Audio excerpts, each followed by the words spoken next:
Cordial saludo, mi nombre es María José Fonseca y hoy les vengo a explicar métodos heurísticos, un subtema de nuestro tema principal, equilibrado de líneas de montaje. Heurística en griego significa hallar o inventar. La RAE lo define como una técnica de indagación y del descubrimiento. Un concepto más general y más entendible es que la heurística es un conjunto de técnicas o métodos para resolver un problema. Está basado en la experiencia propia del individuo y de otros para encontrar la solución más óptima al problema.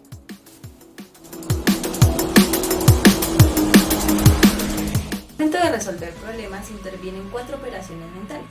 La primera, analizar y definir el problema. En ella comprendemos y analizamos el problema varias veces, recolectamos los datos, hallamos la pregunta y precisamos el resultado que deseamos lograr.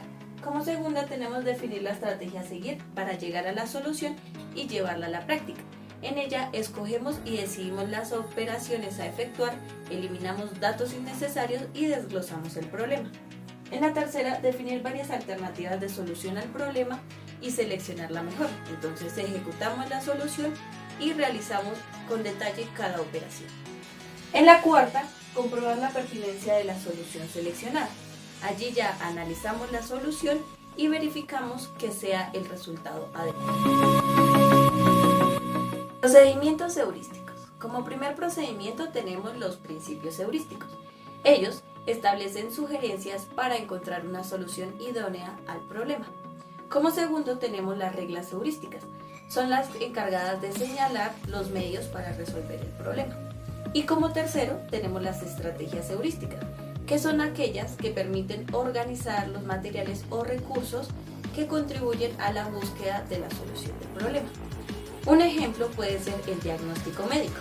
Entonces, el médico, conociendo los síntomas, los asocia a posibles enfermedades y ya conociendo los resultados de los análisis, entonces puede diagnosticar la enfermedad a tratar.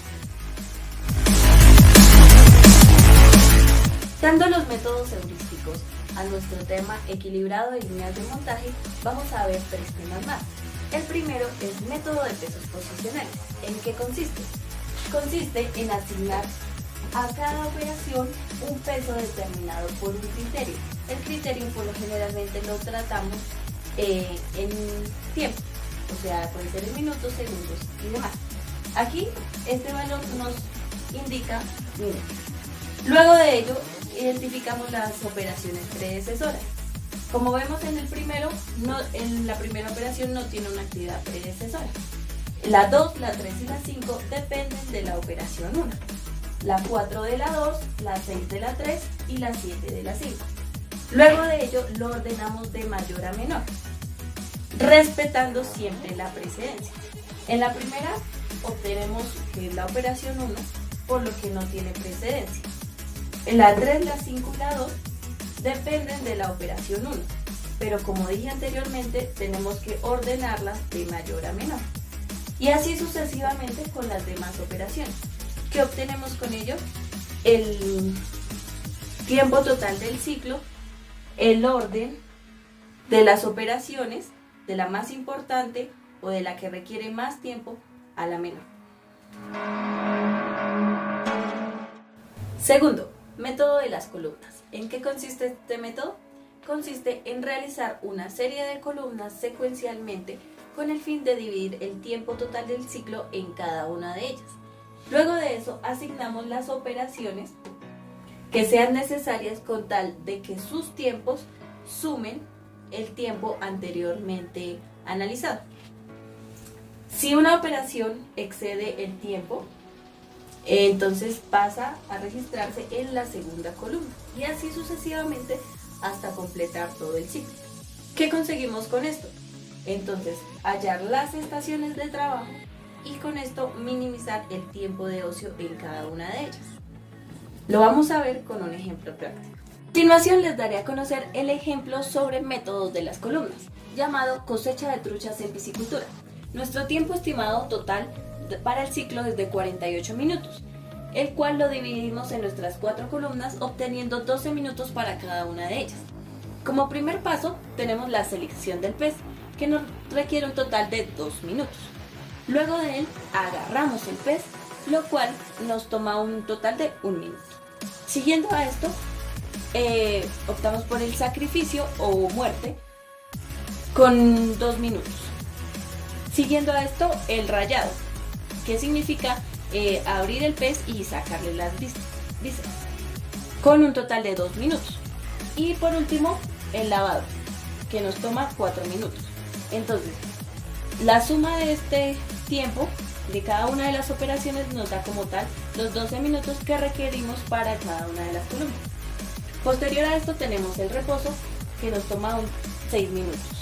Aquí es donde obtenemos dos variantes. La primera es dejar la trucha entera o trucha deshuesada.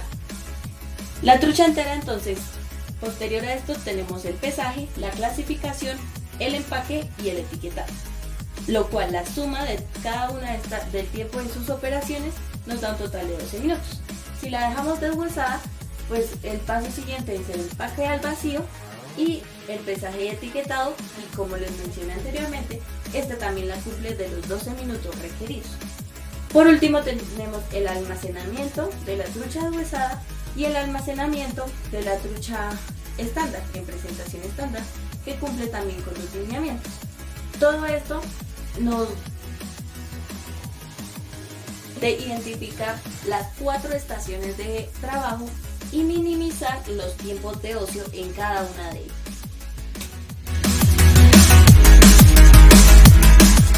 Método: generación aleatoria de secuencias. ¿Qué es esto? Es una simulación de la cadena del ordenador con SOA, que traducido a idioma español o a un idioma más entendible, quiere decir es un método computarizado de secuencia de operaciones para líneas de ensamble. ¿En qué consiste esto? En realizar una serie de listas extensas donde va seleccionando de cada una de ellas las operaciones a realizar, respetando su precedencia. Una aleatoria de secuencias es una simulación en función del ciclo, la asignación de estaciones y el tiempo inactivo acumulado. A continuación veremos los pasos del algoritmo. Como primer paso tenemos identificar la operación y la operación predecesora de esta. De la lista A, las tareas no asignadas; de la lista B, las tareas que no tienen predecesor de la lista A; de la lista C, las tareas de la lista B que no superen el tiempo disponible de la estación. Después de ello, seleccionar aleatoriamente una tarea de la lista C y asignarla a la estación. Y ya como paso final, actualizar el tiempo disponible. Para entenderlo mejor, es como tener una inteligencia artificial que selecciona las operaciones de manera aleatoria con la finalidad siempre de optimizar o de disminuir los tiempos de ocio.